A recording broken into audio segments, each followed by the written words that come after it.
Hello, my dear friends, and welcome to this quiet corner of history, where the forgotten stories of medieval women come alive once more in the gentlest of whispers.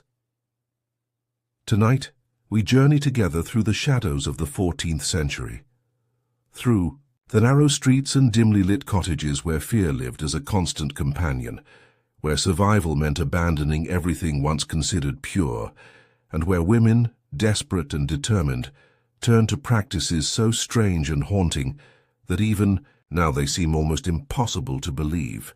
They drank urine, smeared their bodies with the fat of dead rats, and wore dresses stitched from the burial shrouds of corpses, all in the desperate hope that such acts might shield them from the invisible hand of death.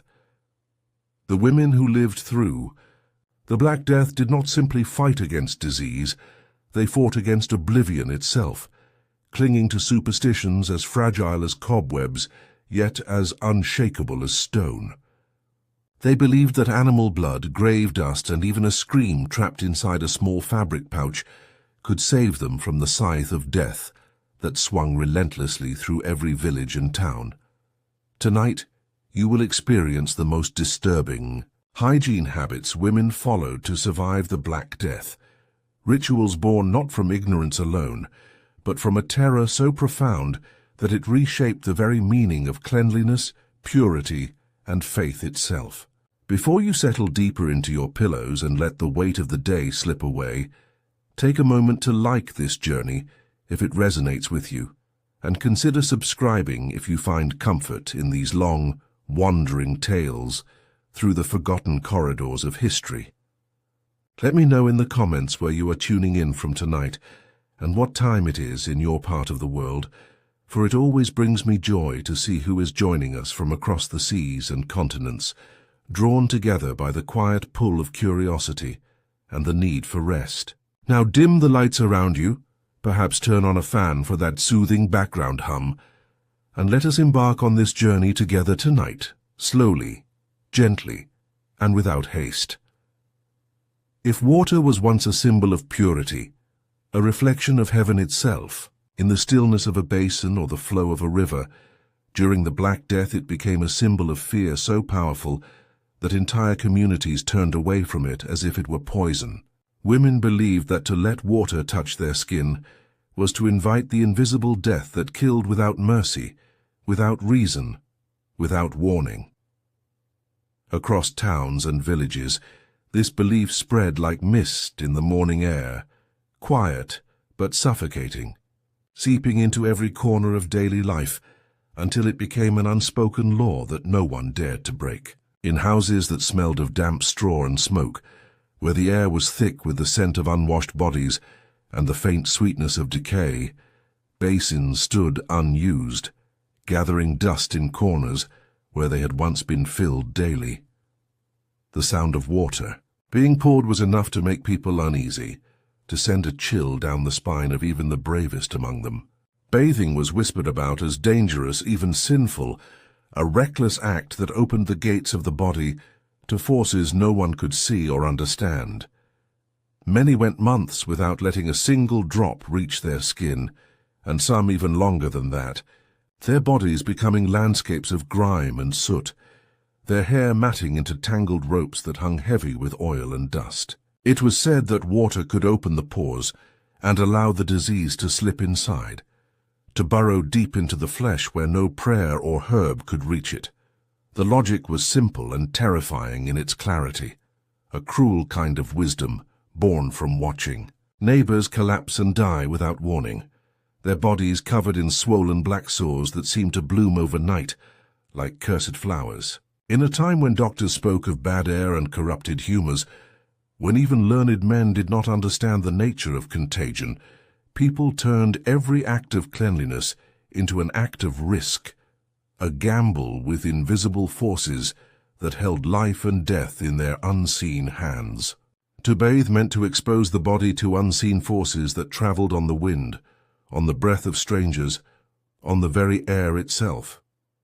To wash one's face meant to invite death through the pores, to strip away the protective layer of filth that had accumulated like armor over weeks and months of careful neglect. So the water jugs grew dusty on their shelves, the bowls cracked from disuse, and the wells in the town squares saw fewer and fewer visitors as the months wore on and the fear deepened. Even the rivers, once places of comfort and reflection where women had gathered to wash clothes and share stories, became things to avoid, their surfaces now seen as mirrors of death rather than life. It is darkly amusing to imagine that something as simple as washing could be seen as a death wish.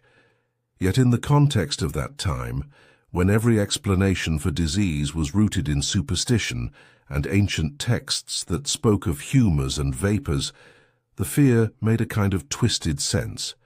Women found ways to disguise their neglect, to maintain the illusion of propriety, even as their bodies grew heavier with dirt and sweat.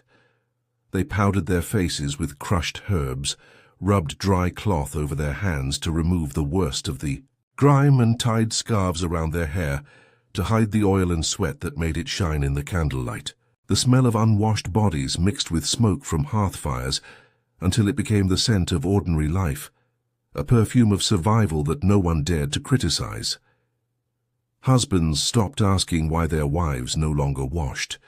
Children grew up thinking the smell was normal, and priests praised restraint as virtue, saying that clean souls mattered more than clean skin, that the purity of the spirit was worth far more than the fleeting comfort of a bath. Fear and faith twisted together until superstition felt like salvation, until avoiding water seemed like the wisest choice one could make in a world that had turned hostile and incomprehensible. In many rural areas, bathing was completely forbidden, not by law but by the unspoken agreement of communities that had watched too many die and were desperate for any explanation, any rule that might keep the rest alive. Wells were guarded and public baths were closed, their doors nailed shut and windows boarded over, as if they contained something contagious. Some believed the plague itself lived in the water, waiting for the foolish to step in, lurking beneath the surface like a predator patient, and invisible. Those who dared to wash were sometimes blamed when illness struck nearby, their clean skin seen as evidence of recklessness or even collaboration with dark forces. Neighbors whispered that they had angered the spirits, that their defiance had brought the disease to the street, and fear made people cruel in ways they never would have imagined before the plague arrived. Cleanliness became suspicious, a mark of pride or ignorance, and filth became a shield, a badge of wisdom worn by those who understood the invisible rules of survival. The poorer families suffered most, for they had no means to store clean water. Even if they wished to, no servants to fetch it or vessels to keep it in. Buckets stood empty, and washing clothes became a forgotten habit, a luxury from a time that seemed impossibly distant now. As weeks turned into months, women's skin darkened with soot, their nails grew thick and yellowed, and their hair matted into tangles that could not be combed without tearing. Yet they saw this not as shame but as protection, a deliberate choice rather than a tragic necessity. Dirt became armor, a second skin that they believed could shield them from the bad air that carried death from house to house. The thick layer of dust that clung to their arms was a comfort, a sign that the deadly air could not reach them, that they had found a way to survive when so many others had not. Strangely, they trusted filth more than medicine, as if dirt was their doctor, and ignorance their cure, and in a sense they were not entirely wrong, for the medicines of the time were often as dangerous as the disease itself. In homes where disease lingered, where the smell of sickness hung heavy in the air and shadows seemed to move in the corners, people avoided even touching a damp cloth, fearing that the moisture itself might carry the plague's breath, that invisible poison that could slip through the smallest crack in their defenses. Travelers wrote of entire towns where no one washed, where the streets were filled with figures so covered in grime that their features were barely recognizable, where the smell of sweat and rot hung so heavy that it masked the stench of death itself. In those streets, the idea of washing seemed almost unnatural, a betrayal of the collective wisdom that had kept at least some of them alive this long. To touch water was to defy what everyone believed, and no one wanted to be the first to tempt fate, to test whether the old rules of cleanliness still applied in this new world of shadows and suffering. Those who still tried to bathe in secret often did so at night behind locked doors, praying they would wake. Inside cottages, women wiped their faces with dry linen instead of water, rubbing ash on their skin in the belief that it absorbed the illness before it entered the body, drawing out the poison before it could take root. Mothers taught daughters never to let water touch open skin, especially before sleep when the body was most vulnerable, when the soul wandered and the flesh was left unguarded. Children grew up thinking water was something to fear rather than to use, a lesson passed down with the same gravity as prayers and the names of saints. It was easier to teach avoidance than to explain disease, easier to point to the bodies in the streets and say that they had been careless, that they had washed when they should not have, than to admit that no one truly understood why some lived and others died. The superstition was powerful, and it endured far longer than the plague itself, becoming woven into the fabric of daily life until it felt as natural as breathing. Even when the disease subsided, when the carts stopped rolling through the streets and the mass graves were finally covered over, habits remained like ghosts of the terror that had gripped them. People who had survived the years of terror carried the fear forward, passing it down as wisdom to their children and grandchildren, telling them that washing was for the reckless, that dirt was safety, that the world had proven purity could kill. In their minds, shaped by years of watching friends and family vanish overnight, the world had proven that purity killed, that cleanliness was a luxury only the doomed could afford. It is difficult to blame them, for in a time when everything around them could bring death, when food might be poisoned, and air might be corrupted, and even touch might be fatal, what comfort could water possibly offer, except the cold promise of vulnerability? I find it haunting to think that entire generations lived believing that cleansing the body might condemn the soul, that the act of washing could somehow strip away not just dirt, but the very essence of protection they had built through months and years of careful neglect. The fear of water was not just ignorance, though ignorance played its part, but survival reshaped by panic, by the desperate need to find patterns in chaos and rules in randomness. When every death demanded an explanation, when grief could not simply exist without reason, people turned to what they could see and control, and water was something they could refuse. They could refuse to wash, so they did. They could cover their skin, so they did. They built a sense of safety from misunderstanding, constructed walls of superstition brick by brick, and in that misunderstanding they found a strange peace, a quiet certainty that they had done something, anything, to keep the darkness at bay. Their world was falling apart, crumbling like ash in the wind, yet they believed they had found a way to keep it together, even if that meant living in filth, even if it meant turning away from the rivers and wells that had once been sources of life and community. They thought dryness could protect them. That untouched skin was a barrier against the invisible forces that stalked the night, and to them avoiding water meant staying alive, and staying alive was all that mattered in a world where tomorrow was never promised. But the irony was bitter, sharp as broken glass beneath bare feet. Dirt could not keep disease away, could not stop the fleas that carried death in their tiny bodies, or the rats that moved unseen through the walls. It only made the world heavier with sickness, only created new breeding grounds for the very thing they feared most. The smell of decay filled their rooms, and their fear thickened the air until it became another kind of poison, invisible but suffocating, pressing down on their chests as they slept, and filling their dreams with shadows. The women of that time did not see themselves as unclean, did not look in the cracked mirrors and see filth, but rather saw themselves as cautious, as wise, as blessed by restraint and discipline in a time when so many had lost their minds to panic. They saw themselves as survivors, as the ones strong enough to resist the temptation of comfort, to endure the itching and the smell and the weight of months of accumulated grime for the sake of another day, another breath, another sunrise. They did what they believed was right in a world that no longer made sense, in a world where all the old rules had been broken and new ones had to be invented from fear and hope and desperation. Yet history remembers them differently, through the layers of grime and superstition that clung to their names like the dirt that clung to their skin.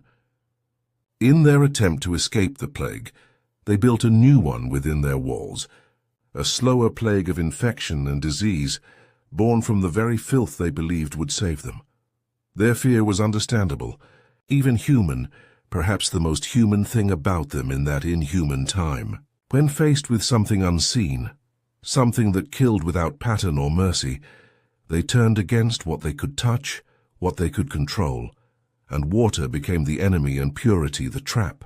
In the stillness of those dry, silent homes, where the only sound was the crackling of the fire and the occasional cough from a shadowed corner, they believed they were safe, that their sacrifice of comfort had earned them protection. But safety, like cleanliness, was only an illusion, a story they told themselves to make the unbearable slightly more bearable. The era left behind a strange lesson that would echo through the centuries, a reminder that ignorance can feel like protection when the truth is too dangerous to face. When knowledge is scarce and fear is abundant, women avoided water not because they hated it, not because they found no pleasure in the cool relief of a wash on a hot summer day, but because they feared what it might reveal, feared that to wash was to surrender to the unknown, to admit that they had no control over their fate, and they could not afford to surrender, not when surrender meant death. Their refusal became their ritual, a daily act of resistance against forces they could not see or understand, and that ritual became history, became the story we tell now in hushed voices as the night grows deeper and sleep draws nearer. The memory of that superstition lingers even now, centuries later, a whisper from an age that mistook dirt for salvation and fear for wisdom. It is one of the most haunting ironies of the Black Death, a plague defined by invisible contagion and visible suffering, that the fear of death created habits that kept it alive, that the very acts meant to preserve life became the agents of its ending. The fear of water defined their daily lives, turning cleanliness into danger and filth into faith, transforming something as simple and essential as bathing into an act of defiance that few dared attempt. That fear, however, was only the beginning of a deeper descent into delusion, only the first step on a path that would lead them to embrace even stranger and more horrifying practices in their desperate quest for survival. Some women went further, much further than simply avoiding water, for they began to smear their bodies with earth and ash in the belief that the ground itself, ancient and enduring, could protect them from the disease that rode the wind, like an invisible rider on an invisible horse. What began as simple avoidance soon became ritual, and those rituals would grow darker with each passing day, fed by fear and desperation and the faint, flickering hope that perhaps this time, perhaps this new practice, would be the one that finally worked. They no longer feared the dirt beneath their feet, no longer saw it as something to be avoided or washed away, but instead welcomed it, shaping it into a second skin that they believed could guard them from the invisible plague moving through the air like smoke through cracks in a wall. Women in the villages near death-ridden towns, where the sound of weeping had become as constant as birdsong once was, began to cover themselves in mud, spreading it carefully over their arms, legs, and faces until every inch was sealed beneath a layer of wet earth that smelled of rain and rot, and something ancient. The surface dried into a crust that cracked when they moved, that pulled at their skin with every breath and gesture.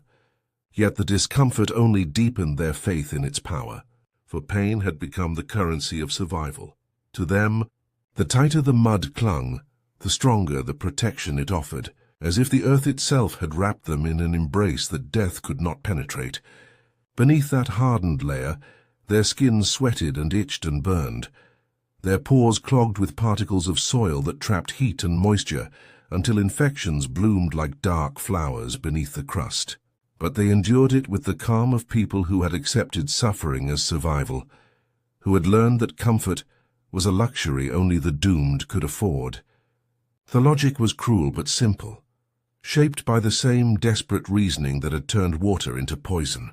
If water opened the body to sickness, they reasoned, then earth could close it, could seal the pores and block the passages through which the corrupted air might enter.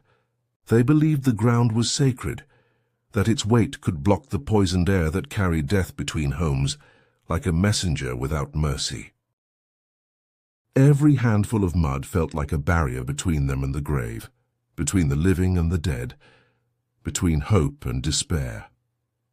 They pressed it into their hair, rubbed it along their necks until their skin disappeared beneath layers of brown and grey, and smeared it over their children's faces until the family looked like figures carved from the same soil, statues that moved and breathed and whispered prayers in the darkness. It is grimly humorous, in a way that only history can be humorous, to imagine that while the world feared dirt as filth, as the source of disease and corruption, these women worshipped it as armor, as the one true shield against the invisible enemy that stalked their streets and alleys.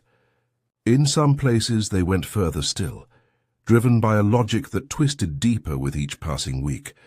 The mud alone was not enough, not strong enough to repel the forces arrayed against them, and so they mixed it with animal droppings, believing that the strong smell could repel evil vapors, that the stench itself was a weapon against the spirits of disease.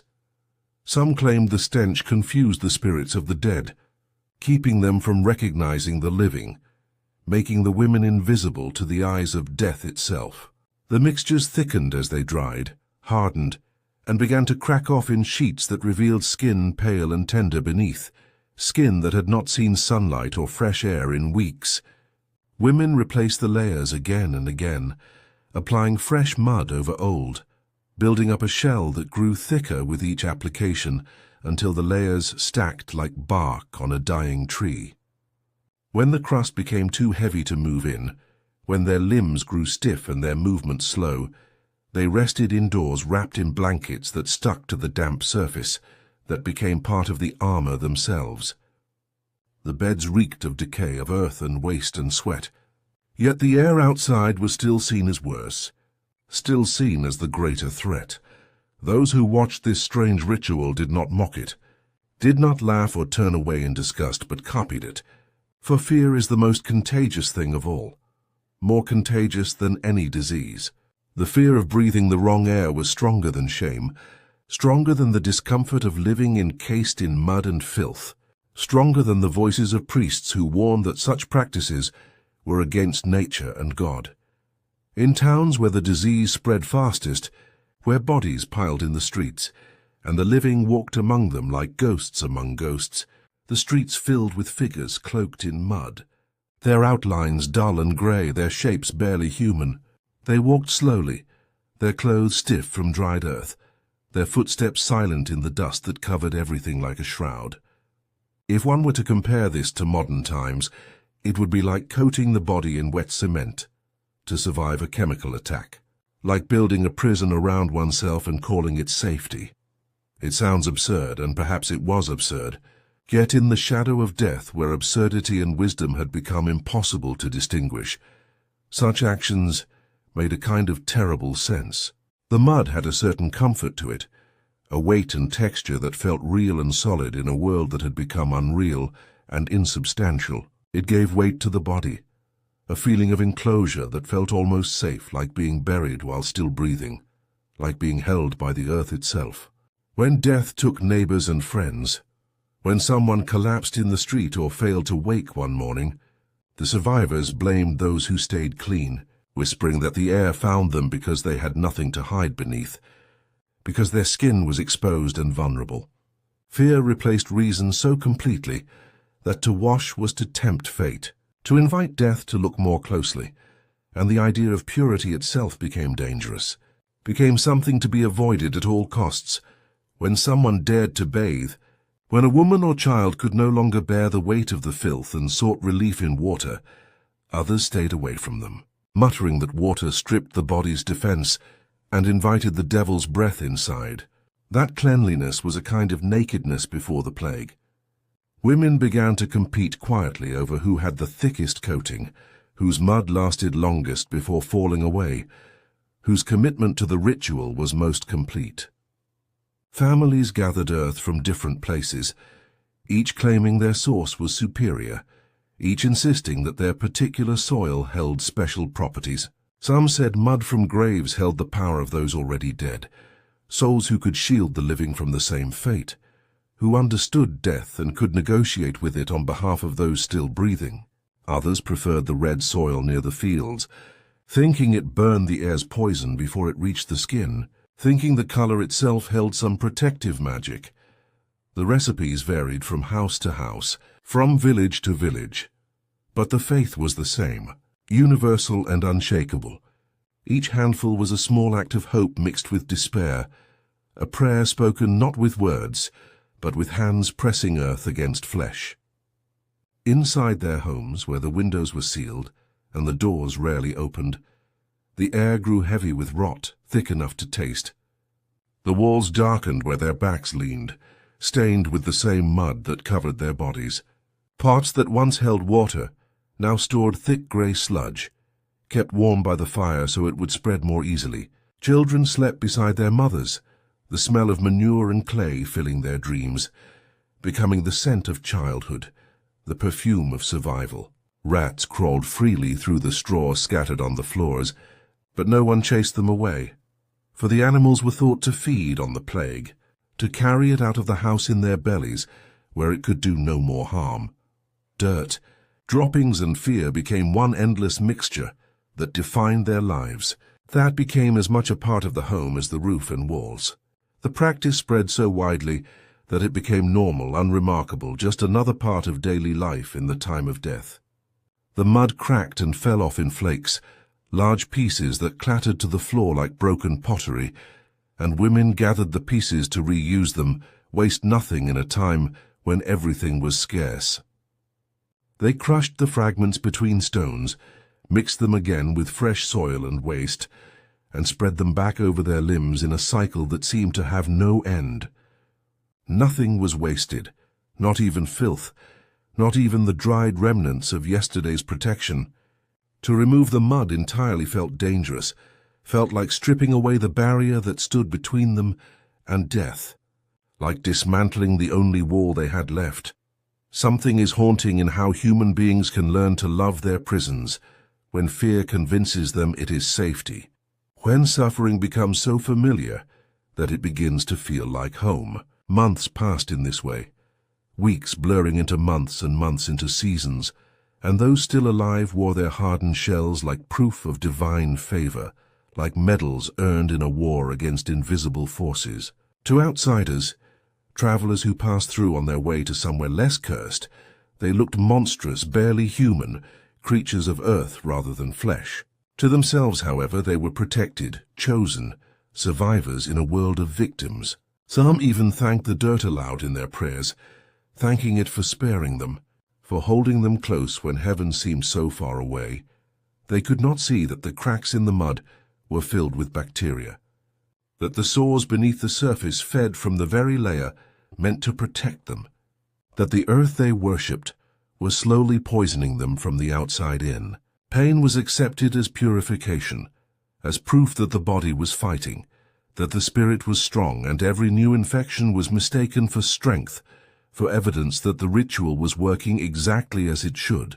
When rain came, when the sky opened and water fell like judgment from above, they hid indoors, afraid the water would wash their safety away, afraid that the rain would strip them bare and leave them exposed to the plague that waited in every breath of wind.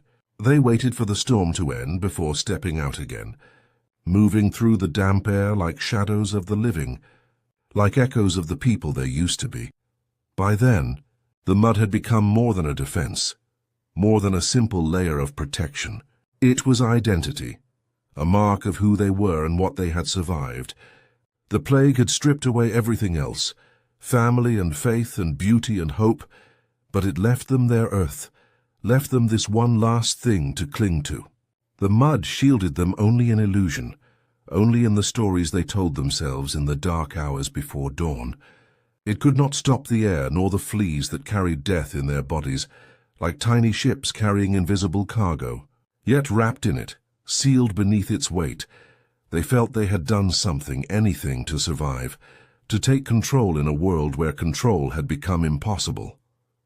That sense of control, however false, however fleeting, was the last comfort they had, the final thread connecting them to the people they used to be.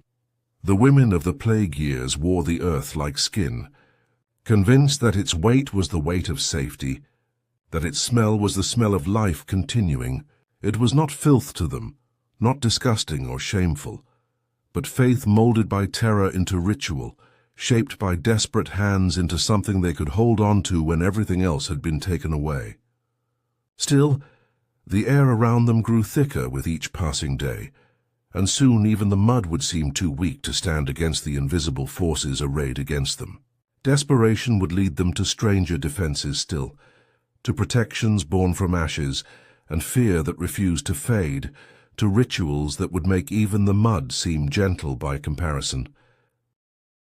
They believed that the more fabric they wore, the more layers they wrapped around their bodies, the less chance death could find them, could reach through to touch their skin. Clothes became walls, barriers between the self and the world, layer upon layer piled on until skin was no longer touched by air, until the body became a fortress of cloth and fear.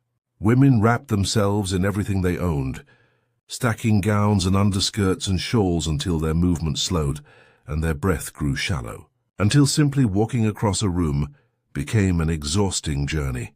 It was a kind of burial performed while still alive, a rehearsal for death that they hoped would convince death itself to pass them by.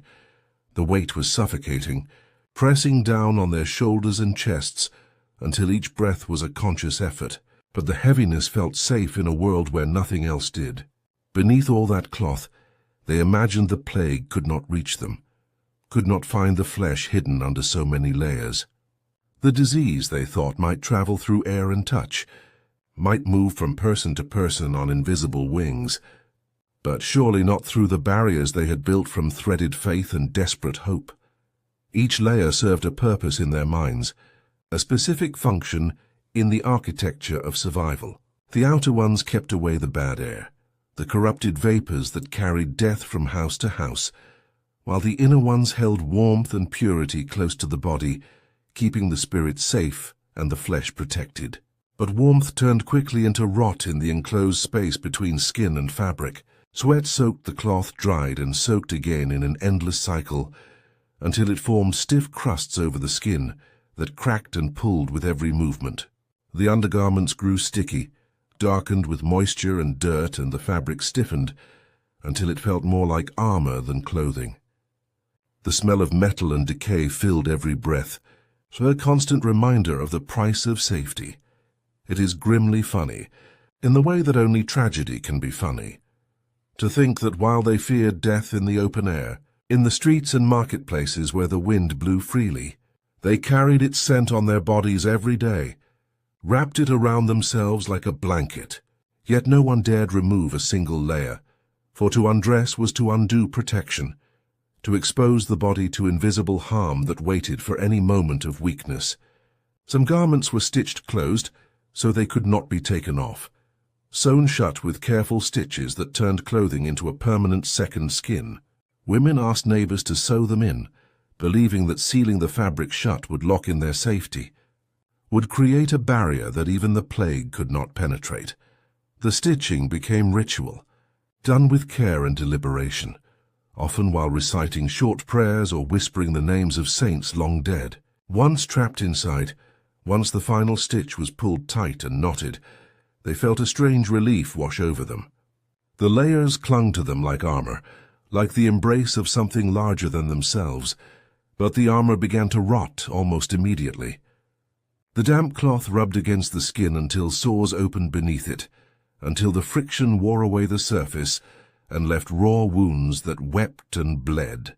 Pus leaked through seams, staining the fabric that was never washed, never removed, never exposed to light or air. Flies found their way into the folds, laying eggs in the warm darkness, and soon the layers teemed with life that fed on what the women could not see or feel until it was too late. The smell of those clothes spread through homes and streets like another plague, mixing with smoke from fires and the stench of disease and waste until it became part of the air itself, until breathing meant taking in that smell with every inhalation. People no longer noticed after a while, for the odor of filth was so constant that it turned invisible, became the baseline against which all other smells were measured.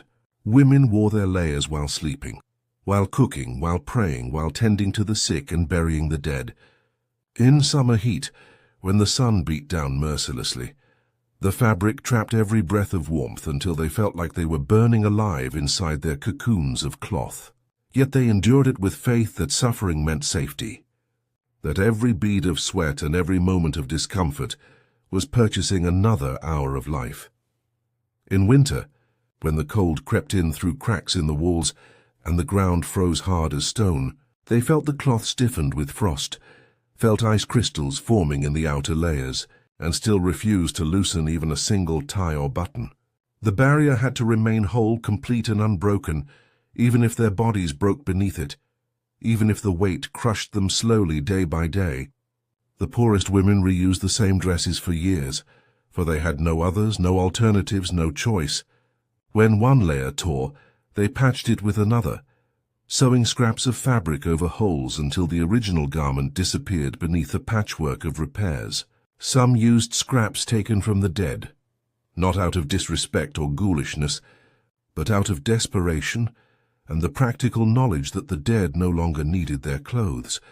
The fabric carried stains and lice and the smell of those who had worn it before, but it also carried the belief that it might still hold the strength of its previous owner, that some essence of survival might linger in the threads. To wear it was to borrow their luck, to carry a piece of their endurance forward into another day. If we compared this to modern life, it would be like sleeping inside 10 unwashed coats during a pandemic and calling it medicine, like wrapping oneself in filth and declaring it a cure.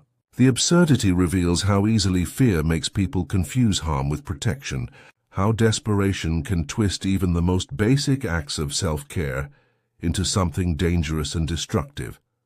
Within those layers, something happened to their sense of self, something subtle and profound.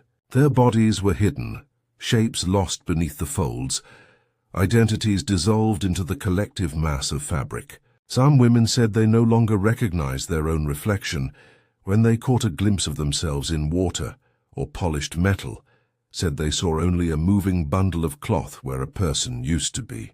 The garments made them anonymous, featureless, like moving bundles of rags with no face or form. It was a kind of disappearing that felt safer than being seen, a way of becoming invisible to the forces that hunted them. The disease took so many that invisibility felt like survival, like the only rational response to a world that punished visibility with death. To stand out was to be noticed by fate, and no one wanted to be chosen next. No one wanted to draw the attention of whatever power decided who lived and who died.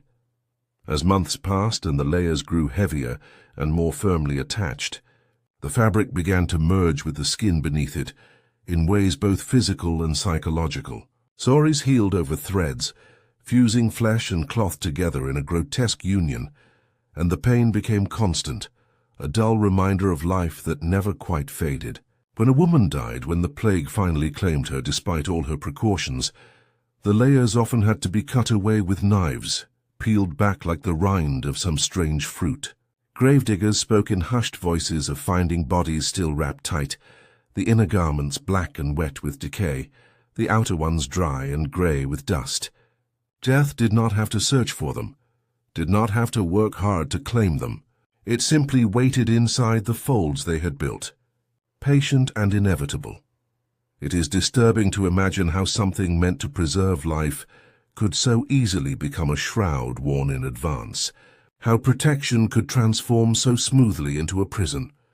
In towns where the belief grew strongest, where fear had burned away every other consideration. Even children were dressed in layers from infancy. Mothers wrapped their babies until they could barely move, terrified that a breeze might bring infection, that a single moment of exposure might steal away the child they had fought so hard to keep alive. The children sweated and cried, their faces pressed against fabric that was meant to keep them safe, but felt like suffocation, felt like being buried alive in cloth instead of earth. Disease spread anyway, moving through communities with a logic that no amount of fabric could stop. The same folds that trapped warmth also trapped fleas, bringing the plague closer to the skin than the air ever could, creating the perfect environment for the very thing they feared most. Still, no one questioned the practice, for the fear of taking off the layers was greater than the pain of wearing them, greater than any discomfort or suffering. Markets began to sell heavier fabrics, vendors claiming they offered better protection, that certain weaves or colors or treatments could repel the disease more effectively. They spoke of blessed cloth woven near churches, of fabrics dyed in colors that confused the air, of materials that carried prayers in every thread. People bought them eagerly, desperately, adding to the weight already pressing on their shoulders. Inside the homes, where the air was thick and still, piles of clothing hung on lines stretched across rooms, never washed, only aired long enough to dry before being worn again. The effort to stay safe became a daily performance of decay, a ritual that consumed hours and energy and hope. The difference between the living and the dead was no longer clear, for both lay still and silent, both smelled of rot, both were wrapped in layers that hid whatever remained beneath. To the women who lived this way, who embraced the layers as their salvation, each piece of fabric was a prayer, each stitch a plea for mercy. They stitched their hope into every seam, believing fabric could do what medicine could not, what prayer had failed to accomplish, what reason could not explain. They thought the weight would hold them down to life, that the more they carried, the longer they might remain untouched by the plague that moved invisibly through their world. But the truth was cruel and inescapable. The layers did not protect. They suffocated, pressing down until breath itself became a struggle. The fear of infection made them prisoners in their own garments, trapped in cocoons of their own making. The habit of wearing many layers turned their homes into cages of cloth and silence, into tombs where the living waited to become dead. What began as a defense, as a reasonable response to an incomprehensible threat, became a slow form of surrender, a giving up disguised as resistance. The layers they wore became their burden, heavy with sweat and rot and prayer, heavy with the weight of all their fears given physical form. They wanted to believe fabric could hold back death, wanted to have faith in something tangible and controllable, but death had already slipped beneath the seams, had already found its way inside. As the air outside thickened with despair, as more and more people fell despite their precautions, they sought comfort not in washing or prayer, not in medicine or reason, but in confinement itself, in the idea that perhaps isolation could succeed where layers had failed. And soon, when even these walls of fabric failed them, when the weight became too much to bear, some would choose to hide in places far smaller and darker, believing that stillness and darkness might finally keep them safe from the invisible hand reaching for them in the night. When fear of the air reached its peak, when every breeze felt like a threat, and every breath might be the one that carried death inside, even walls no longer felt safe, no longer provided the illusion of protection. Women began to believe that the air itself was poisoned beyond any hope of purification, that every draught carried death from the next house, the next street, the next dying breath. So they hid in the only places left, in spaces so small that barely any air could reach them. The wooden chests that once held blankets and family clothes, that stored memories and heirlooms, became their shelters from the storm of plague. They climbed inside, folding their bodies into shapes that fit the cramped dimensions, shut the lids over their heads and sealed themselves in the dark. The wood creaked under their weight, protesting this new purpose, and the smell of resin mixed with the damp air of their sweat until breathing became thick and difficult. It was suffocating, truly and literally suffocating, but to them suffocation was better than exposure, better than taking the risk of breathing freely. They told themselves that as long as the air could not reach them, neither could death, that the chest was not just a hiding place but a fortress, a final line of defense against the invisible enemy. The chest was not just a hiding place in their minds, but something more profound, something almost sacred. It was a coffin of hope, a place where they could practice being dead while still clinging to life. Inside, the world was quiet in a way it had not been quiet in months or years. They could hear faint footsteps outside, the sound of coughing in distant rooms, the scratching of rats in the walls, the creaking of floorboards as the house settled in the night. Yet within the box, enclosed by wood on all sides, there was a strange peace that came from cutting oneself off completely. It was the illusion that time had stopped, that the plague could not find what it could not see. That invisibility was the ultimate protection. Some women stayed there for days at a time, emerging only when someone knocked or called their name, when hunger or thirst drove them out into the dangerous air for just long enough to sustain life. Others refused to leave for weeks, believing that any movement might stir the plague's attention, might remind death that they still existed. It is almost absurd to think that the same wooden boxes meant to store clothes and keep moths away became prisons willingly entered, became the last refuge of women who had exhausted every other option. Inside those small spaces, where there was barely room to move, hygiene vanished completely and utterly. The women ate whatever was passed to them through narrow openings, sometimes a piece of bread, sometimes a bit of cheese, sometimes nothing at all when food grew scarce. They relieved themselves in jars or rags, too afraid to step out even for such basic needs, and the waste accumulated in the confined space. The stench grew unbearable, thick enough to make eyes water and stomach turn, and the heat of their breath condensed on the wood until it dripped back down like rain, like tears shed by the chest itself. But they endured it all with the patience of those who have accepted any suffering as preferable to death. To them, discomfort meant safety, meant they were still alive and still protected. The darkness wrapped around them like a second skin, and the silence, broken only by their own breathing and heartbeat, became their prayer, their meditation, their connection to whatever power might still be listening. Neighbors whispered about the ones who refused to come out, about the women who had sealed themselves away so completely that they seemed to have vanished from the world. In some houses, husbands slept beside closed chests, speaking softly to the women locked within, having conversations with wood and darkness.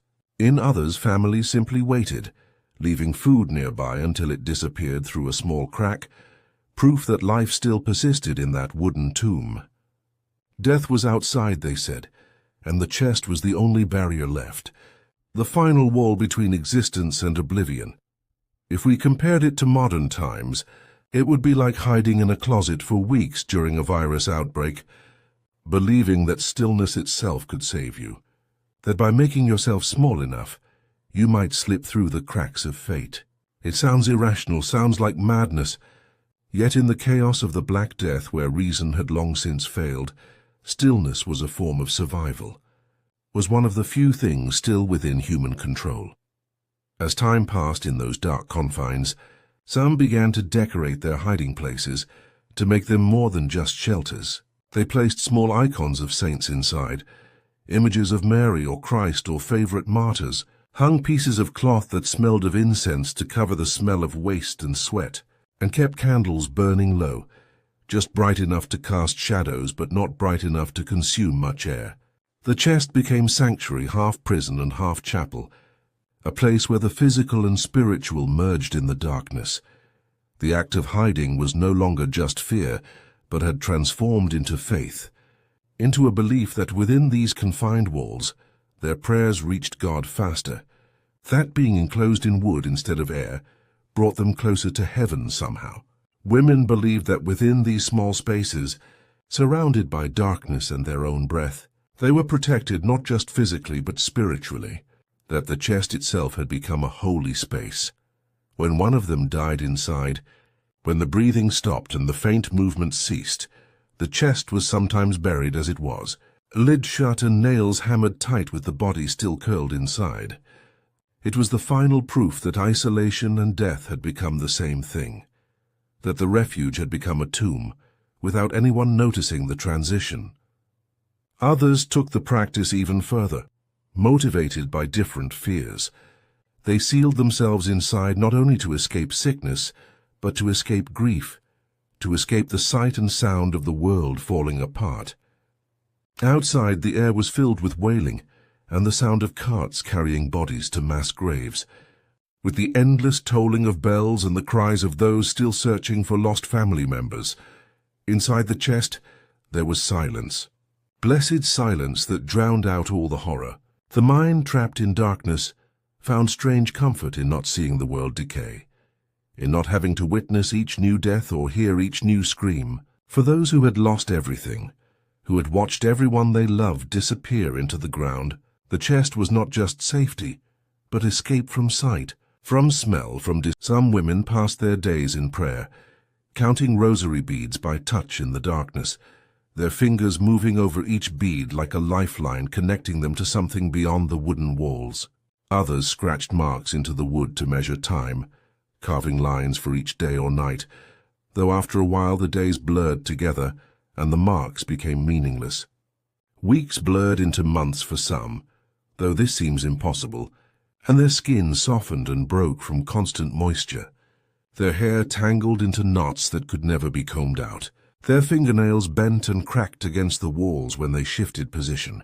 Yet they remained as if leaving would mean betrayal to their own fear, as if admitting they could no longer endure would be the final surrender. The sound of air became the enemy in their minds, and breathing freely felt dangerous, felt like inviting death with every inhalation. The human need for control had found its cruelest expression in this practice, the willful surrender of freedom in exchange for the illusion of safety. It is chilling how fear can make confinement feel like a sanctuary, how desperation can transform a box into a temple. To them, the chest was not a trap, but a salvation carved from wood and delusion, a place where they could finally stop running and simply exist in the stillness. The outside world no longer felt real to women who spent weeks in darkness. Only the pressing walls, the smell of their own bodies, the faint thud of their hearts reminded them they were still alive. In some towns this behavior spread until entire streets fell silent, until doors closed and windows were shuttered, and behind each wall someone hid from the air itself. The emptiness became its own kind of death, a silence that was almost as terrible as the plague. The plague no longer needed to claim them through infection, when it could starve them of light and air instead, when it could turn them into prisoners of their own fear. When the doors finally opened again, when someone finally convinced them to emerge, or when they simply could not bear the confinement any longer, what came out were shadows of people, pale and hollow-eyed, blinking in light that hurt after so long in darkness. The smell of the chest still clung to their skin, soaked into their clothes and hair, a reminder of where they had been and what they had become. The fear of the air turned them into their own captives, made them architects of their own imprisonment. Each day inside felt like a victory, like another day stolen from death, but it was only a pause before the inevitable, only a postponement of what could not ultimately be avoided. They had built walls around themselves so thick that even life could no longer get in, had sealed themselves away so completely that they became more dead than alive. The women who locked themselves away did so with faith rather than madness, did so with the genuine belief that the world outside had ended, and the only way to survive was to stop existing within it. But when wood became comfort and air became danger, when a box became safer than a home, and darkness became preferable to light, humanity itself began to decay from within. The wooden chest offered silence, safety, and stillness, offered relief from the constant terror of living in a plague-stricken world. But it also erased every trace of living, stripped away everything that made existence more than just survival. What they thought was refuge became the edge of death itself, a space between living and dying where they could hover indefinitely. Outside, the disease still moved through streets and houses, still claimed victims according to no pattern anyone could discern. But inside, another sickness was growing, taking root in the minds of those who had given up on the world. The quiet surrender of the mind, the acceptance that hiding was all that remained, that life had become something to endure in darkness rather than embrace in light. Soon, when the stillness became too heavy to bear any longer, when even the safety of confinement could not quiet the fear that grew louder with each passing hour, they would seek other ways to feel safe again, would turn to ways that moved from hiding to something stranger, to protections that required neither darkness nor confinement, but instead transformed the body itself into a vessel of desperate hope. Good night, dear friends. May your rest be peaceful, and may the shadows of history remind you that even in the darkest times, humanity finds ways to endure, however strange those ways may seem to us now. In the cold heart of medieval times, women stood in soot-covered kitchens, where every breath carried the weight of forgotten history. Without fire stoves or modern tools, they braved hunger and danger, cooking through discomfort until sleep finally came. Not peace, but pure exhaustion. Now dim the lights. Maybe turn on a fan for that soothing background. Let us embark on this journey together tonight, through the smoke and shadows of a world that has long since faded, where the simplest meal required the patience of saints and the endurance of warriors. If you enjoy drifting through these forgotten corners of history, consider joining us for more tales that whisper through time.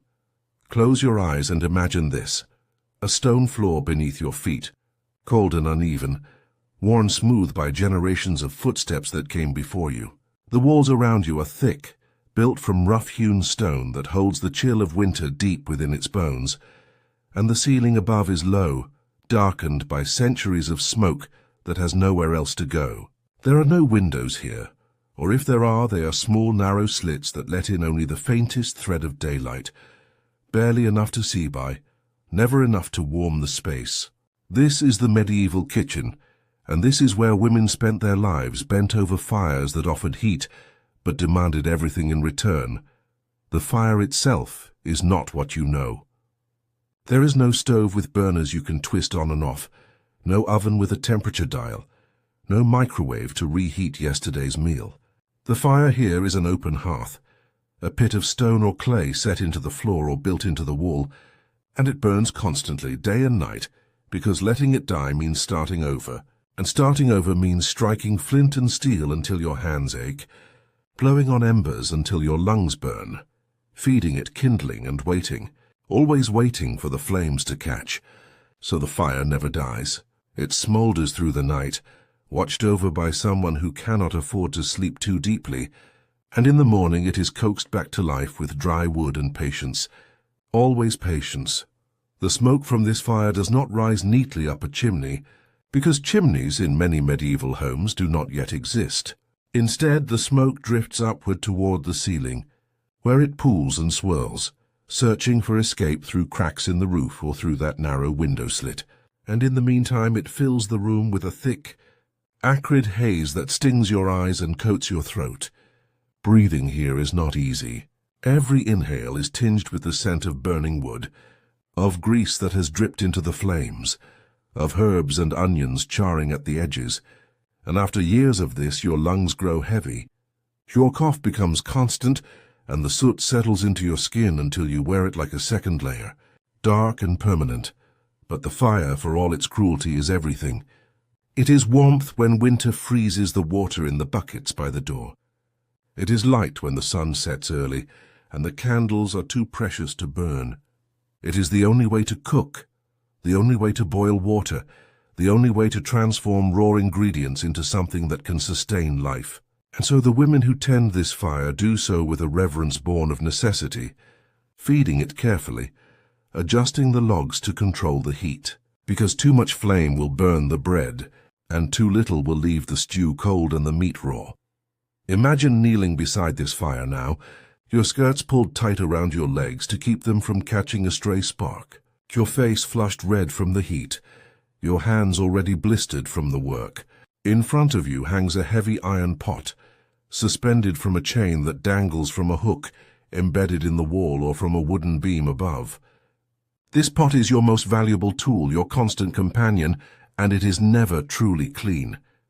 The inside is darkened by layers of soot and old meals, stained by broths and stews that have simmered for hours, and no amount of scrubbing with sand or ash will return it to brightness. You have learned to accept this.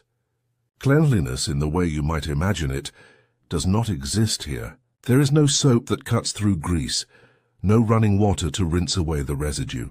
There is only the river or the well, and the long walk to fetch water in a wooden bucket that grows heavier with every step.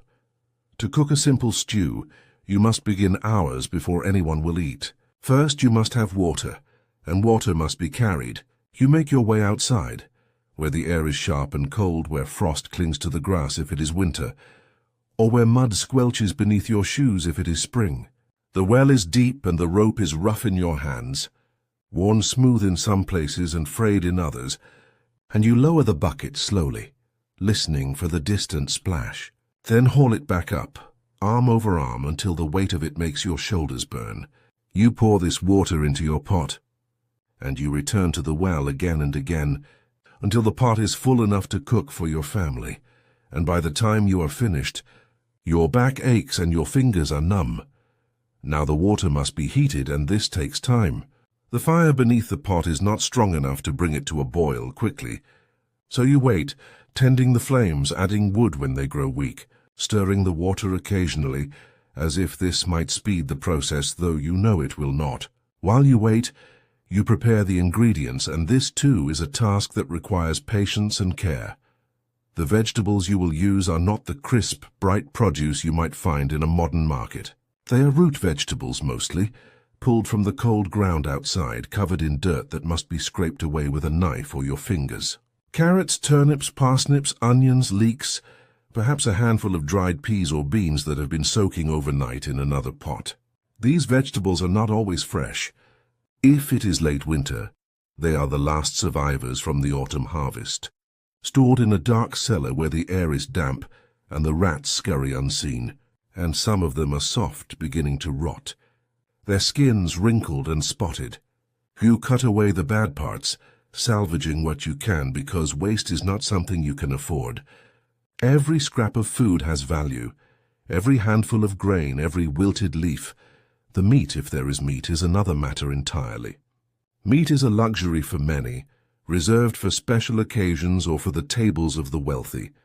If you are cooking for a peasant family, your stew will be vegetable-based, thickened perhaps with barley or oats, flavored with a bit of lard or bacon fat if you are fortunate.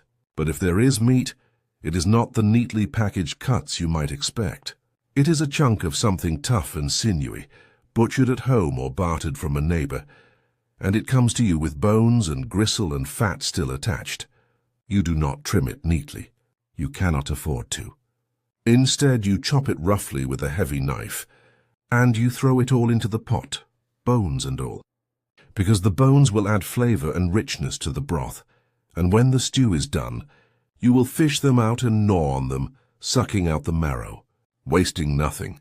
Seasoning is simple because spices are expensive, and salt, though essential, must be used sparingly. You might have a handful of dried herbs hanging from the rafters, their leaves crumbling to dust when you touch them, and you crumble some into the pot, along with a pinch of salt if you have it, and a few crushed peppercorns if you are very lucky. The flavor of your stew will not be complex. It will be earthy and plain, the taste of survival. And you will eat it day after day because there is no alternative. As the stew simmers, you move on to bread, and bread, like everything else in this kitchen, is a labor that stretches across hours. Flour is precious, milled from grain that was grown in the fields outside, harvested by hand, threshed and winnowed and ground between heavy stones at the village mill. You have a sack of this flour, stored in a dry corner of the kitchen, and you scoop out what you need, feeling the gritty texture between your fingers, knowing that it is not pure. There are bits of husk in it, fragments of stone from the grinding, and sometimes, if the grain was stored poorly, the faint taste of mold. You mix this flour with water and a bit of sourdough starter, a lump of fermented dough saved from the last batch, and you knead it, pressing and folding, until your arms are tired and the dough is smooth and this dough must rise, and so you set it aside, covered with a cloth near the warmth of the fire, and you wait. While you wait, you clean, though cleaning is a relative term. You scrape the cutting board with your knife, knocking off the bits of vegetable and meat that cling to the wood. You wipe your hands on your apron, already stained and filthy, because washing it means hauling more water and heating it and scrubbing it with lye soap that burns your skin. You sweep the floor with a rough broom made of bound twigs, pushing the crumbs and dirt into a pile that you toss outside for the chickens to peck at. When the dough has risen, you shape it into loaves, simple round mounds, and you place them near the fire to bake. There is no oven, at least not in most homes. Instead, you might have a clay dome, a primitive structure that you heat with coals and then place the bread inside, or you might simply set the loaves on a flat stone near the flames, covering them with an upturned pot to trap the heat. The bread bakes slowly, and you must watch it carefully, turning it when one side begins to brown, lifting the cover to check its progress, because there is no timer, no thermometer. Only your experience and your instinct. While the bread bakes, the stew continues to simmer, and you stir it occasionally, tasting it, adjusting the seasoning if you have anything to add, and slowly, the kitchen fills with the smell of cooking food, a smell that is both comforting and exhausting, because you know that as soon as this meal is done, you will begin preparing the next one, and the next one after that, in an endless cycle that defines your days. But even this simple meal, this stew and bread, is fraught with challenges that a modern cook would never consider. The fire is unpredictable, flaring up when a log shifts, dying down when the wood burns too quickly, and you must constantly adjust, moving the pot closer or farther from the flames, adding more fuel or banking the coals. The heat is uneven, so the bottom of the stew might scorch while the top remains lukewarm, and you must scrape the burnt bits from the pot later, though they will never come fully clean. The bread might bake unevenly, crusty and hard on one side, doughy on the other, but you will eat it anyway because you cannot afford to throw it away. And then there is the danger. The fire is always dangerous. A spark can leap from the hearth and land on your skirt, smouldering unnoticed until it bursts into flame, and there is no fire extinguisher, no emergency number to call. You beat at the flames with your hands with a wet cloth, with dirt scooped from the floor, and you hope that you are fast enough. Burns are common, small ones and large ones, blisters that cover your palms and forearms, scars that never fully fade. You learn to work with pain, to ignore the sting of a fresh burn, the ache of an old one, because stopping is not an option. Beyond the physical danger, there is the sheer exhaustion of it all. Cooking is not a task that takes an hour. It is a task that takes all day, every day, from the moment you rise before dawn to the moment you collapse into bed at night. And even then, you must wake periodically to check the fire, to make sure it has not gone out, to add another log, to stir the pot one more time. Sleep, when it comes, is shallow and restless, broken by the demands of the kitchen, and the exhaustion seeps into your bones, becoming a part of you, as constant and familiar as the smoke in your lungs. But let us go deeper now, into the details of this life, into the tasks that filled the hours and the days, because to understand the medieval kitchen, you must understand the relentless, grinding repetition of the work and the small, quiet moments of skill and creativity that made survival possible. Consider, for instance, the preservation of food, because without refrigeration, without canning, without vacuum-sealed packages, food spoils quickly, and spoiled food means hunger. The women of medieval times were experts in preservation, using methods that had been passed down through generations, techniques that required knowledge and timing, and a willingness to work with ingredients that were, by modern standards, already on the edge of decay. Salting was one of the most common methods. Meat, when it was available, could not be stored fresh for more than a day or two, and so it was salted heavily, packed in layers of coarse salt that drew out the moisture and created an environment where bacteria could not thrive. This salted meat was hard, dry, almost leathery, and before it could be cooked, it had to be soaked in water for hours, sometimes days, to leach out the salt, and even then, it remained tough and required long, slow cooking to become edible. Fish, too, was salted, especially herring and cod, and it hung in the kitchen stiff and desiccated, until it was needed.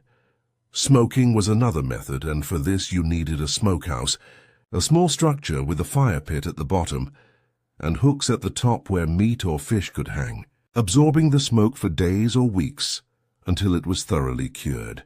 The smoke added flavor, a deep, woody taste, but it also added more soot, more particulates to breathe in, more layers of grime on your skin and clothes. Drying was simpler, but required the right weather. Herbs were hung in bunches from the rafters, their stems tied with twine, and they dried slowly in the smoky air, their colors fading, their potency diminishing but not disappearing. Fruits, when they were available, could be sliced thin and laid out in the sun, though this was risky because rain would ruin them, and insects would feast on them if you were not vigilant. Mushrooms, too, were dried, strung on threads and hung like garlands, shriveling into hard, dark nuggets that could be rehydrated in soups and stews. Pickling was another option, though it required vinegar or brine, and vinegar was not always easy to come by. Cucumbers, onions, cabbage, beets, anything with enough acidity to withstand fermentation, could be packed into clay jars with salt and water, sealed with a cloth or a wooden lid, and left to ferment in a cool, dark place. The result was sour, pungent, sometimes slimy, but it was food, and it would last through the winter when nothing else would. And then there was the question of what to do with scraps, because nothing, absolutely nothing, could be wasted. Vegetable peelings went into the pot to make broth, or they were tossed to the pigs or chickens if you had them.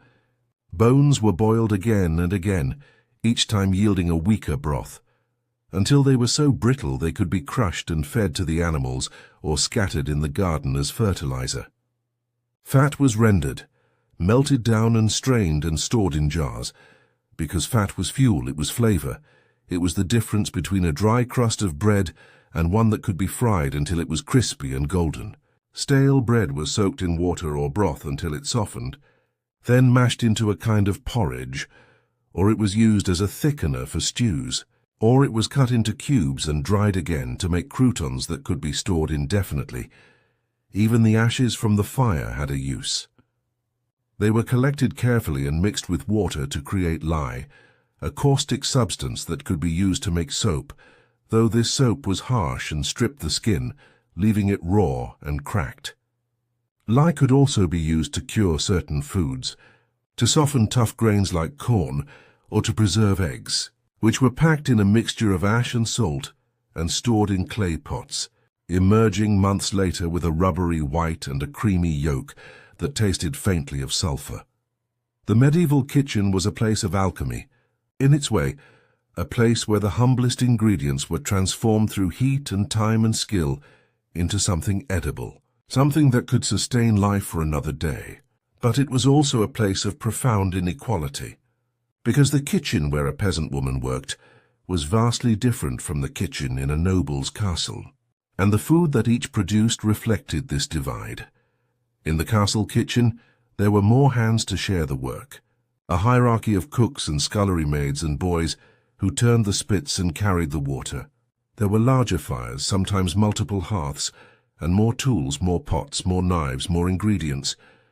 The meals prepared here were elaborate, designed to impress, to display wealth and power. There were roasted meats, whole birds stuffed with herbs and fruits, fish cooked in rich sauces, pies filled with layers of different meats, desserts made with honey and almonds and imported spices. The cooks in these kitchens had access to saffron, cinnamon, cloves, ginger, nutmeg. ingredients that cost more than most peasants earned in a year, and they used them liberally, creating dishes that were as much about spectacle as... But even in the castle the work was brutal.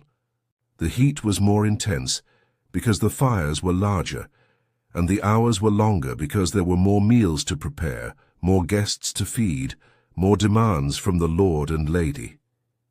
The scullery maids, the lowest in the hierarchy, spent their days scrubbing pots with sand and ash, their hands raw and bleeding, their backs bent from hours of labor over stone sinks filled with cold, greasy water.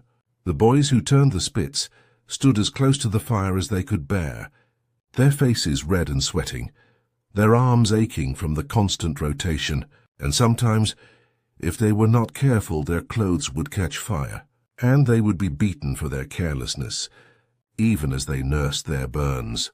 In the peasant kitchen, there was no such hierarchy, because there was only one woman, or perhaps a daughter old enough to help, and they did everything themselves. The meals were simpler, dictated by what was available, what could be grown or foraged or bartered. Porridge was a staple, made from oats or barley, cooked slowly in a pot that hung over the fire, stirred occasionally to keep it from burning. This porridge was thick and filling, but it was bland, and it was eaten morning, noon and night, sometimes with a bit of milk or honey if you were lucky, more often with nothing at all. Bread, as we have already seen, was another staple. But the bread of the poor was not the fine white bread of the wealthy. It was coarse, dark, made from rye or barley or a mixture of grains, and it was dense and heavy, more like a brick than a loaf. This bread was filling, but it was hard on the stomach, and it often caused digestive problems, especially if the grain had been contaminated with ergot, a fungus that grew on rye and caused hallucinations, convulsions, and sometimes death. Vegetables were the backbone of the peasant diet, but they were not the colorful, varied vegetables you might imagine. They were the same few types over and over, because those were what grew well in the climate, what could be stored for the winter. Cabbage, onions, leeks, turnips, parsnips, carrots, peas, beans, these were the staples, and they were cooked in every possible way, boiled, baked, fried, mashed, until they lost all texture and flavor. Becoming mere fuel for the body, meat was rare, reserved for feast days, or for the tables of those who could afford to keep livestock. A peasant family might have a pig, fattened on scraps and slaughtered in the autumn, and the meat from this pig would be preserved, every last bit of it. The ham salted and hung, the fat rendered, the blood mixed with oats and spices to make black pudding, the intestines cleaned and stuffed with sausage, the head boiled for broth, the bones roasted and crushed for marrow. Nothing was wasted, because the pig had to last through the winter. And if it did not, there would be hunger, real hunger, the kind that makes your stomach ache and your head swim and your body weak. And yet, despite the scarcity, despite the endless labor, there was a certain rhythm to life in the medieval kitchen, a rhythm that connected the women who worked there to the seasons, to the land, to the cycles of birth and death and renewal. In the spring there were eggs, fresh and plentiful, because the chickens were laying again after the long winter. There were tender greens, the first shoots of wild plants that could be foraged from the edges of fields and forests, nettle and dandelion and sorrel, bitter and pungent, but full of life. In the summer there were berries, tiny and sweet, picked from hedgerows and eaten fresh or cooked into jams that would sweeten the bread in the winter. There were peas and beans, picked before they grew too tough, and there was milk, fresh from the cow or goat, warm and foamy, drunk straight or churned into butter and cheese. In the autumn, there was the harvest, the culmination of months of labor, and the kitchen became a place of frantic activity, because everything had to be preserved, everything had to be stored before the cold set in. Apples were picked and laid out in rows in the cellar, each one checked for bruises, because a single rotten apple could spoil the whole batch. Grains were threshed and winnowed and milled, and the flour was stored in sacks tied tight to keep out the mice. Vegetables were pulled from the ground, their roots washed or left dirty, depending on what would keep them fresh longer, and they were piled in bins or hung in nets in the coldest, driest part of the house. Herbs were harvested, their leaves stripped from the stems, dried and crumbled and stored in jars or pouches. Nuts were gathered from the forest floor, their shells cracked and the meats picked out and stored in oil or honey to keep them from going rancid. And then came winter, the long dark season when the kitchen became a refuge, the only warm place in the house, and the fire burned day and night, not just for cooking but for survival.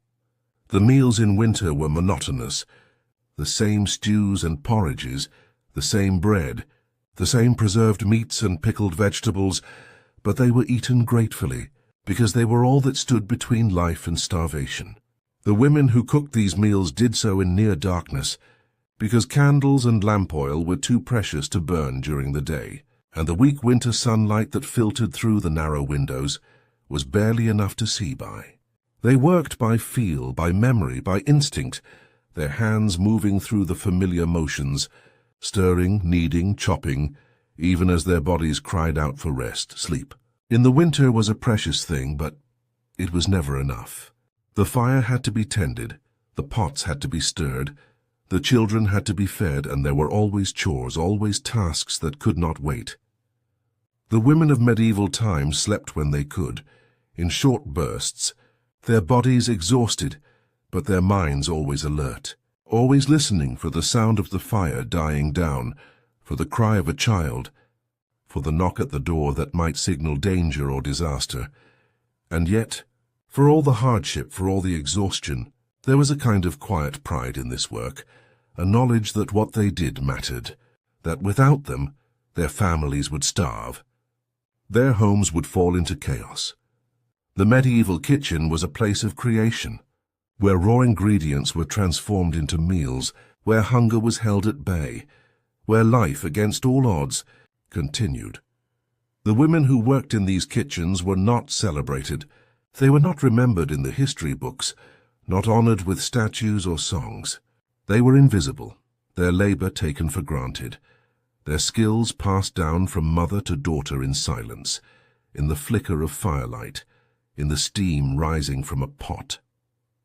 But they were the backbone of medieval society, the unseen force that kept the world turning, and their legacy is not in monuments or manuscripts, but in the simple fact that we are here, descendants of those who survived, who endured, who cooked through discomfort and exhaustion until sleep finally came. Let us now consider the tools of the medieval kitchen, because they too tell a story of ingenuity and adaptation, of making do with what was available, of using the same simple implements day after day, year after year, until they became extensions of the body, as familiar as one's own hands. The knife was the most essential tool, and yet it was not what you might expect. There were no matched sets of knives, no specialized blades for different tasks. There was one knife, perhaps two if you were fortunate, and this knife did everything. It chopped vegetables, it butchered meat, it sliced bread, it scraped pots. It was used to eat with, to defend with, to mend with. This knife was sharpened regularly on a stone, its blade growing thinner and thinner over the years until it was almost worn away. And then it was passed down to a child, who would use it until it was nothing more than a sliver of metal with a handle.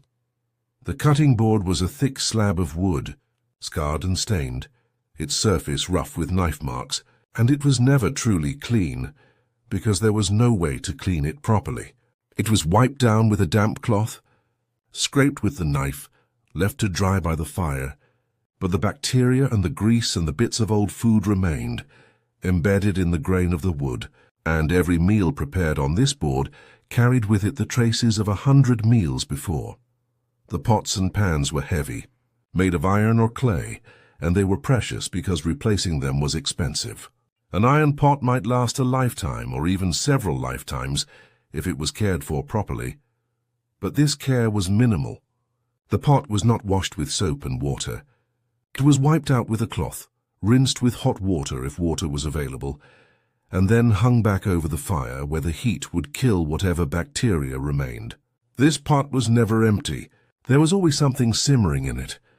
A broth made from bones and vegetable scraps, a stew that was added to day after day, a kind of perpetual meal that clay pots were more fragile, prone to cracking in the heat, and they had to be handled carefully.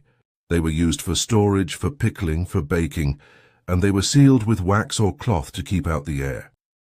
These pots were stacked in corners in cellars on shelves, each one labelled in some way, a scratch mark, a tied string, a mental note, because there were no printed labels, no markers, only memory. Spoons were carved from wood, their bowls shallow and rough, and they were used for stirring, for serving, for eating. A wooden spoon like a knife was a personal item, and it was used until it splintered, until the handle broke, until it could no longer function, and then it was tossed into the fire, where it burned and added its small bit of fuel to the flames. There were other tools, simple things, a ladle, a skimmer, a sieve made from woven horsehair or cloth, a mortar and pestle for grinding spices or grains, a rolling pin, a bread peel, a set of tongs, a bellows for stoking the fire.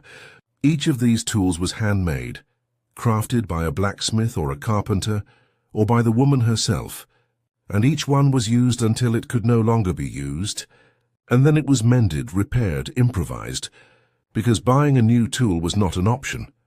The absence of certain tools is as telling as the presence of others. There were no thermometers, no timers, no measuring cups or spoons. Cooking was done by feel, by experience, by intuition. A handful of flour, a pinch of salt, a splash of water, these were the measurements, and they varied from cook to cook, from day to day, depending on the humidity, the temperature, the quality of the ingredients. This meant that every meal was slightly different, that consistency was impossible, but it also meant that the women who cooked these meals had an intimate knowledge of their craft, a deep understanding of how ingredients behaved, of how fire and time and moisture worked together, and yet, despite this knowledge, despite this skill, the medieval kitchen was a place of constant uncertainty. Crops could fail, leaving the pantry empty. Livestock could sicken and die, leaving the table bare. The fire could go out, the pot could crack, the knife could break, and each of these small disasters could cascade into larger ones, into hunger, into illness, into death. The women who worked in these kitchens lived with this uncertainty every day, and they developed strategies to cope with it, to mitigate the risks, to stretch what little they had as far as it would go. They learned to cook with almost nothing, to make a meal from scraps, to turn water and flour into something resembling bread, to flavor a pot of boiled vegetables with a single onion or a handful of herbs. They learned to hide food from hungry children, to save a bit of fat or a crust of bread for an emergency, to ration and to plan and to always think ahead. But even with all this planning, there were times when the food simply ran out, when the cellar was empty and the fire was cold and there was nothing left to cook. These times, the hungry times, were spoken of in whispers. In the dark corners of the kitchen, in the moments when the children were asleep, and the adults could admit to each other how dire things had become. Hunger was a constant presence in the medieval world, a shadow that lurked at the edges of every meal, and the women who cooked knew it intimately, knew the hollow ache of an empty stomach, the weakness that comes from not eating enough, the way the world begins to blur and fade when the body has used up all its reserves. In these times they foraged. They went into the forests and fields, searching for anything edible, wild garlic, mushrooms, roots, berries, even acorns, which could be ground into a bitter flour if they were desperate enough. They begged if they had to, or they took what they could from the church, which sometimes distributed bread to the poor, though never enough, never as much as was needed. They fed their children first, always the children, and they went without, their own bodies growing thin, their own strength fading, because that was what mothers did, what women did, in a world that offered them no other choice. And when the hunger finally eased, when the new harvest came in, or a neighbor shared a bit of grain or a piece of luck brought a windfall of food, they cooked with a kind of desperate gratitude, making the most of what they had because they knew, with a certainty born of experience, that the hunger would come again. The medieval kitchen then was not just a place of cooking. It was a place of survival, a place where life and death were measured out in handfuls of flour and cups of water, where every meal was a small victory and every empty pot was a defeat. It was a place of exhaustion and danger, of smoke and soot and burns, but it was also a place of skill and knowledge, of quiet resilience, of the stubborn refusal to give up, to give in, to let the fire go out. And perhaps, as you listen to this, as you drift towards sleep, you can imagine yourself there, in that smoky, dim kitchen, the fire crackling softly, the pot simmering on the hearth, the smell of bread baking, the weight of exhaustion settling over you like a blanket. Perhaps you can feel the cold stone beneath your feet, the rough texture of the wooden spoon in your hand, the heat of the fire on your face. Perhaps you can understand just a little what it meant to live this life, to cook without modern tools, to work without rest, to endure without complaint. But let us move now from the peasant kitchen to the broader landscape of medieval food culture, because the kitchen, for all its importance, was only one part of a larger system, a complex web of agriculture, trade, social hierarchy, and tradition that shaped what people ate and how they prepared it. Food, in medieval times, was not just sustenance. It was a marker of identity, a symbol of status, a reflection of religious beliefs and cultural values. What you ate, how you ate it, and who you ate it with said as much about you as your name or your occupation, and the rules that governed eating were as rigid and intricate as the rules that governed every other aspect of life. At the top of the social hierarchy were the nobles, the lords and ladies who lived in castles and manor houses, and their tables were laden with abundance. A noble feast was a spectacle, designed to impress guests and display wealth. The food was elaborate, course after course of roasted meats, fish in rich sauces, pies and pastries, fruits and nuts, sweets made with honey and spices. The presentation was as important as the taste, with dishes arranged to create visual impact, whole birds dressed in their feathers, pies shaped like castles, jellies molded into intricate designs. But even here there were rules. Certain foods were considered more prestigious than others. White bread, made from finely milled wheat flour, was a luxury, a sign of status, while dark bread made from rye or barley was food for the poor. Meat, especially game meat like venison or boar, was a mark of privilege, because hunting was the exclusive right of the nobility, and poaching was a crime punishable by death. Fish, on the other hand, was eaten by all classes, because the church decreed that meat could not be eaten on Fridays or during Lent, and fish became the alternative, with wealthy households serving elaborate fish dishes and poor families making do with salted herring or dried cod. Spices were the ultimate status symbol, because they were rare and expensive, imported from far-off lands at great cost. Pepper, cinnamon, cloves, ginger, saffron, these were worth more than gold, and they were used liberally by the wealthy, not just to flavor food, but to demonstrate that they could afford to do so. The taste of heavily spiced food was prized, not because it was necessarily delicious, but because it was a taste that the poor could never afford to experience. For the peasants, food was much simpler, but it was no less governed by rules and traditions. The church's dietary restrictions applied to everyone, regardless of class, and this meant that the calendar dictated what could be eaten. Lent was a time of fasting, when meat, eggs, and dairy were forbidden, and the diet was reduced to bread, porridge, and vegetables. Fast days occurred throughout the year, not just on Fridays, but on certain saints' days and during Advent, and these days required abstinence from meat, though fish was permitted. For peasants who rarely ate meat anyway, these restrictions were less of a hardship, but they still shaped the rhythm of the year, the cycle of feasting and fasting that marked the passage of time. The seasons, too, determined what could be eaten. There were no greenhouses, no refrigerated trucks bringing produce from distant farms, no supermarkets stocked with fruits and vegetables from around the world. What you ate was what grew in your region, in that particular season, and when the season ended, so did the food. Spring was a time of scarcity, the lean months when the stored food from the previous harvest was running low and the new crops had not yet come in. Summer brought abundance, fresh vegetables and fruits, milk and cheese, but it also brought the need to work long hours in the fields, harvesting and preserving as much as possible before the winter came. Autumn was the time of plenty, the harvest season, when the barns and cellars were filled, when there was enough to eat and even enough to celebrate. Winter was the time of endurance. This cycle of feast and famine shaped not just the body but the mind, creating a relationship with food that was fundamentally different from what we know today. Food was not something to be taken for granted, not something that was always available, always abundant.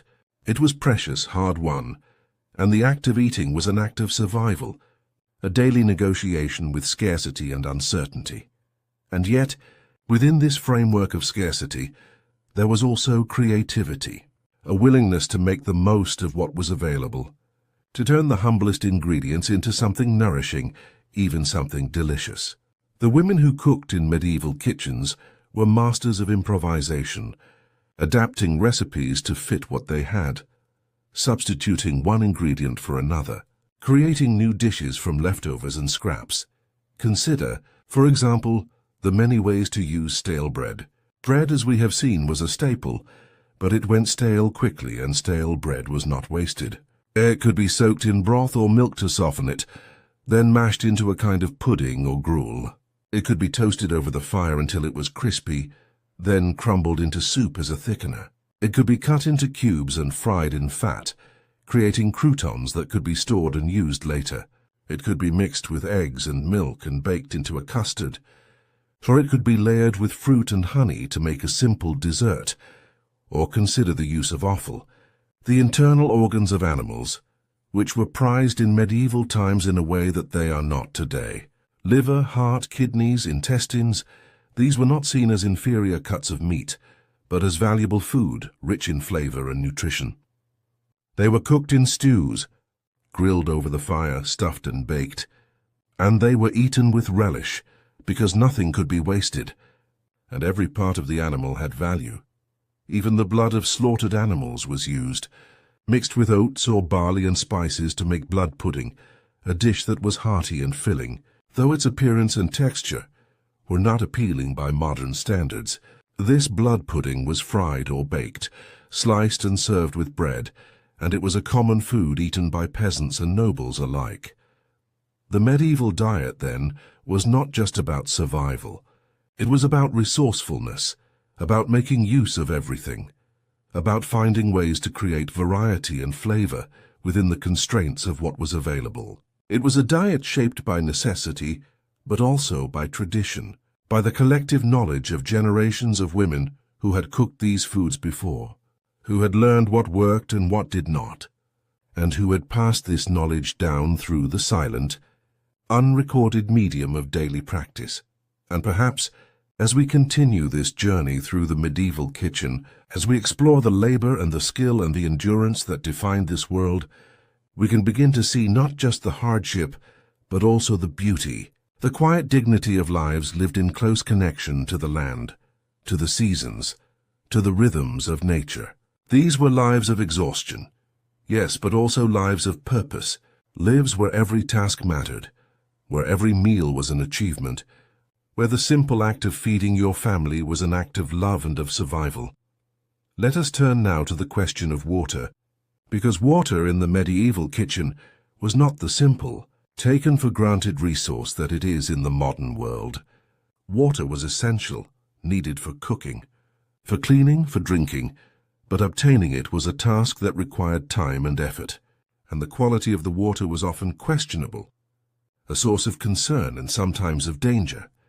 In a world without indoor plumbing, without taps that could be turned on and off at will, water had to be fetched from a well or a river or a spring, and this fetching was almost always the responsibility of women.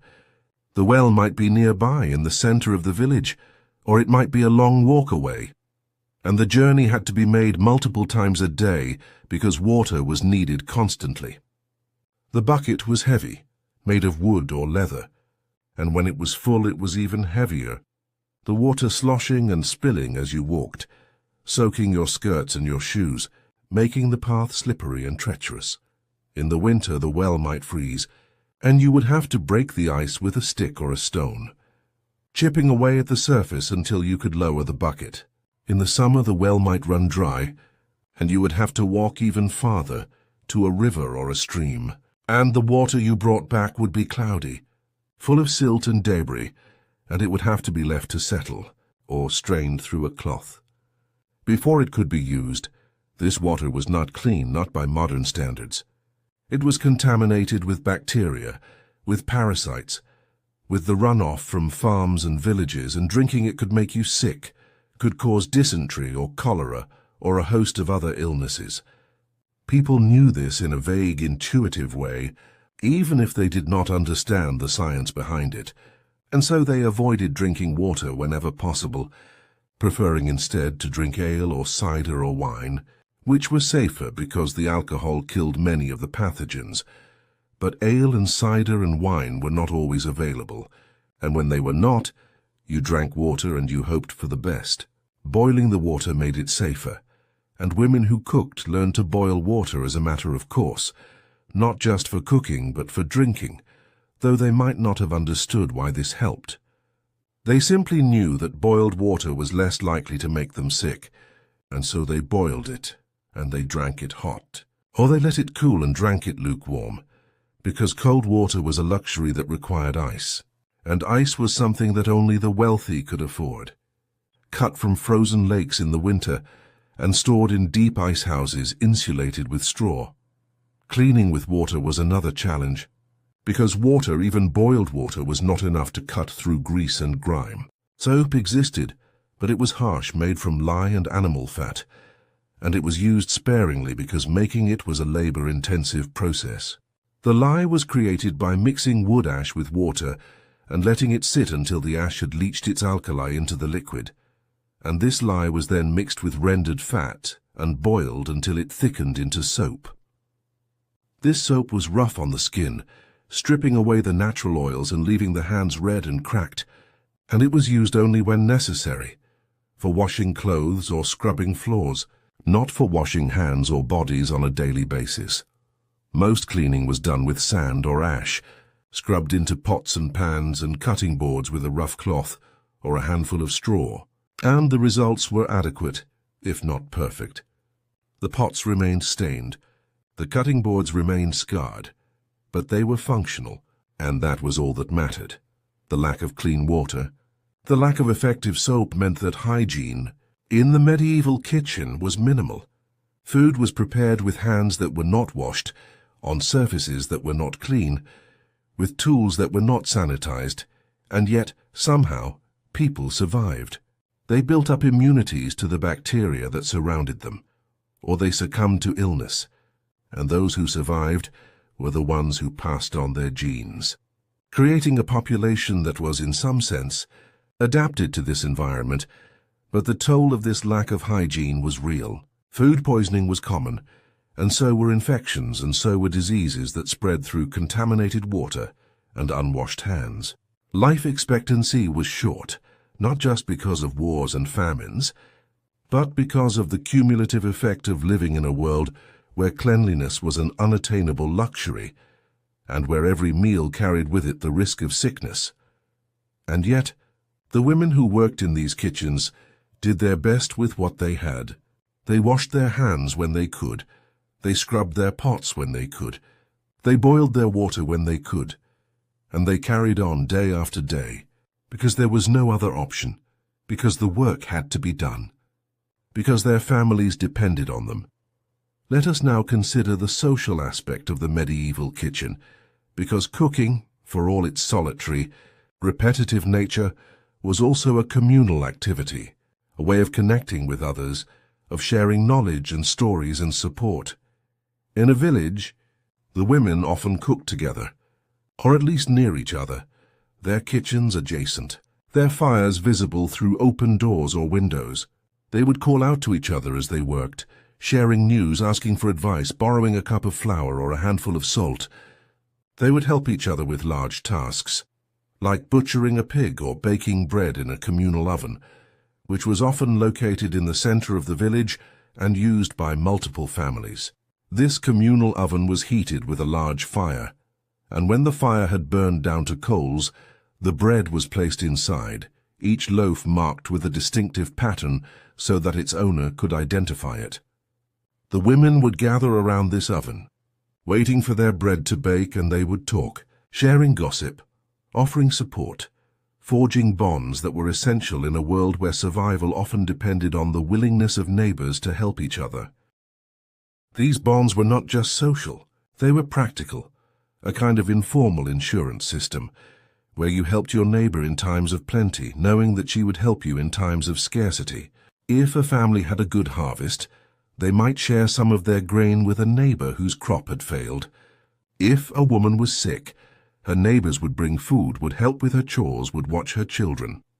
This mutual aid was not formalized, not written down in contracts or enforced by law, but it was nonetheless binding, a moral obligation that was taken seriously, because everyone understood that they might be the one in need tomorrow.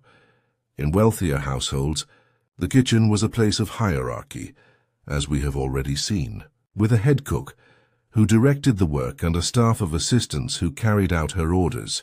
But even here there was a sense of camaraderie, a shared understanding of the difficulty of the work, and the women and men who worked in these kitchens developed their own culture, their own rituals, their own ways of coping with the heat and the exhaustion and the relentless demands of their employers. They sang as they worked, simple songs, often bawdy or irreverent, that made the time pass more quickly. They told stories, tales of saints and sinners, of ghosts and fairies, of heroes and villains, stories that entertained and educated and reinforced the values of their culture. They played tricks on each other, small pranks that relieved the monotony and created moments of laughter in an otherwise grim environment.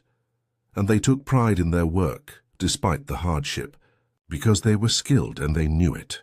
A good cook was valued, respected, and the best cooks could command high wages, could negotiate for better conditions, could move from one household to another, seeking out the places where their talents would be most appreciated.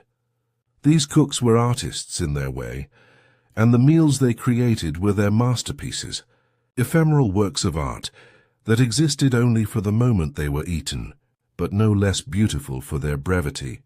For the women who cooked in peasant kitchens, there was less opportunity for pride, less recognition of their skill, because their work was invisible, taken for granted. But they too found satisfaction in a job well done, in a loaf of bread that rose perfectly, in a stew that tasted just right, in the sight of their family gathered around the table, eating and talking and laughing, if only for a moment, before the work began again. The act of cooking, then, was not just a chore.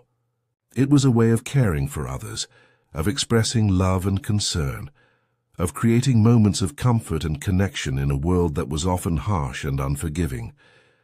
The women who cooked these meals did so with a knowledge that their work mattered, that what they created sustained not just the body but the spirit, and that without them the world would be a colder, hungrier place.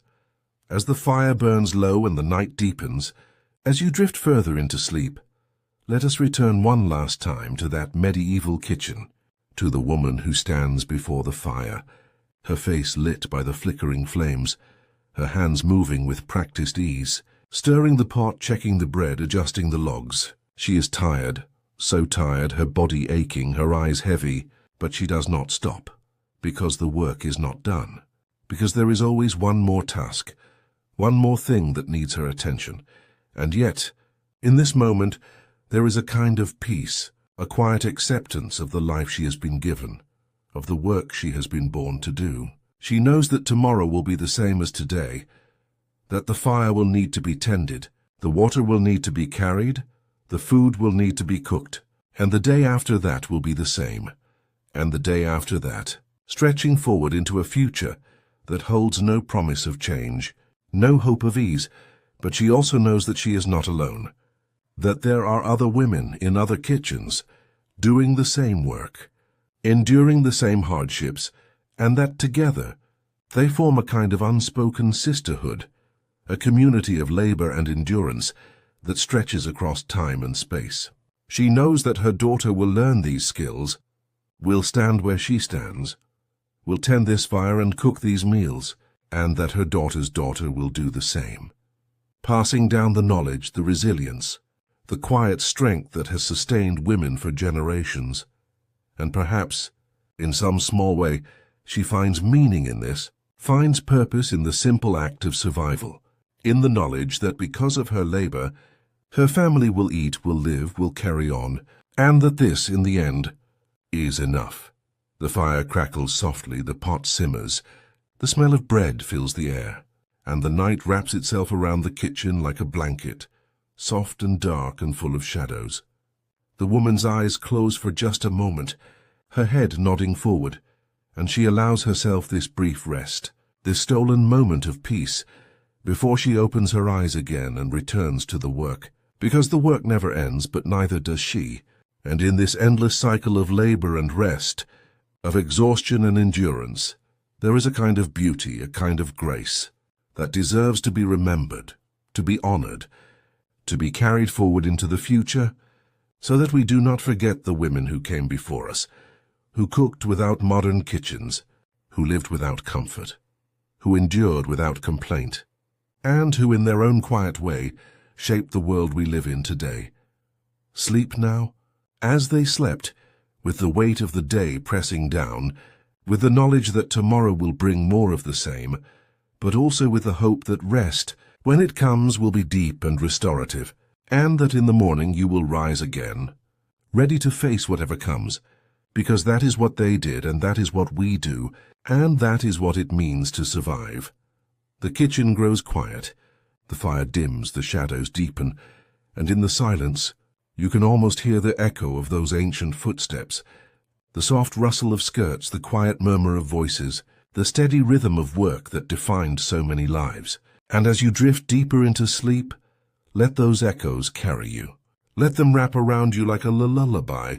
Let them remind you that you are part of this long, unbroken chain of humanity, and that the strength that carried them through their trials is the same strength that lives in you, waiting to be called upon, waiting to carry you forward into whatever future awaits.